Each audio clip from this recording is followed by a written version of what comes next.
प्रदेश में एक ऐसा जिला भी है जहां कभी बीजेपी का जादू नहीं चला। यहां तक कि साल 1991 की राम लहर में भी पार्टी इस जिले में लाज नहीं बचा पाई थी। कभी इसे कांग्रेस का गढ़ जरूर कहा जाता था, लेकिन वर्ष 1984 के बाद से यहां सपा और बसपा का दबदबा बराबर कायम रहा है।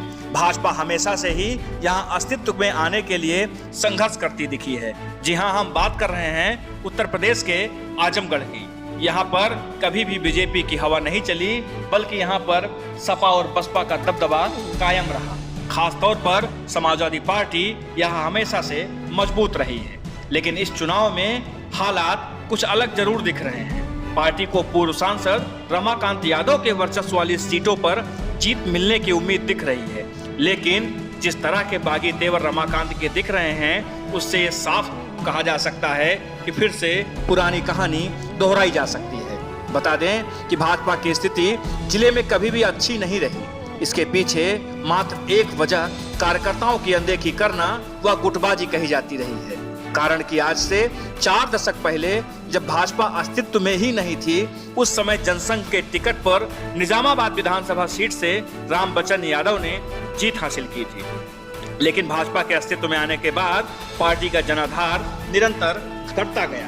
1991 में राम लहर चली तो पूरे उत्तर प्रदेश में भाजपा की जय जयकार हुई, लेकिन यहाँ भी भाजपा कोई करिश्मा नहीं कर सकी। आजमगढ़ में भी उसे मात्र 2 सीटें मिली। इसमें सरायमीर से पतिराज सोनकर विधायक चुने गए। इस सीट पर हार जीत का अंतर केवल 26 वोटों का था। वहीं उप विजेता भीखाराम ने पार्टी को पूर्ण बहुमत मिलने के बाद बेईमानी से सीट जिताने का आरोप लगाया था। वहीं मेहनगर सीट से पार्टी के कल्पनाथ पासवान विधायक चुने गए थे। पार्टी में अनदेखी के चलते कल्पनाथ वर्ष 2014 में सपा का दामन थाम लिए और 2017 में सपा ने इन्हें मेहनगर सीट से प्रत्याशी बनाया था। जिले की लालगंज सीट सवर्ण बाहुल्य है।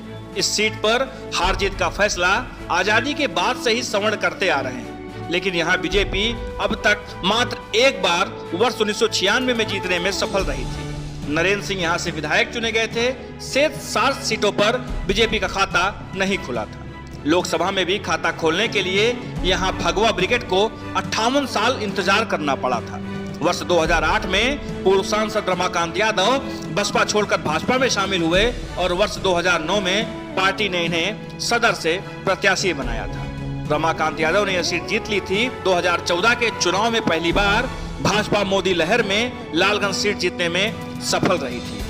अब चुनाव के समय बाहरियों को टिकट दिए जाने से कार्यकर्ता नाराज थे और अपनों को टिकट न मिलने से कई पार्टी के दिग्गज नेता भी। शनिवार को देश के गृह मंत्री अमित शाह आजमगढ़ आ रहे हैं और वो वहां पर राज्य विश्वविद्यालय का शिलान्यास भी करेंगे। ऐसे में कहा जा सकता है कि भारतीय जनता पार्टी कहीं न कहीं आजमगढ़ पर फोकस करने के लिए पूरी ताकत झोंकना चाहती है। अमित शाह के साथ योगी आदित्यनाथ भी हैं और दोनों नेता आजमगढ़ में भाजपा का जादू चलाने के लिए पूरी ताकत लगाएंगे। और तो और आजमगढ़ में भाजपा ने अपने कार्यकर्ताओं को भी पूरी शिद्दत से जुटने का आह्वान किया है। अब देखने वाली बात यह होगी कि उत्तर प्रदेश के इस चुनाव में आजमगढ़ में भारतीय जनता पार्टी और उसके शीर्ष नेता कितना जनता को रिझा पाते हैं। Bureau report, UP news.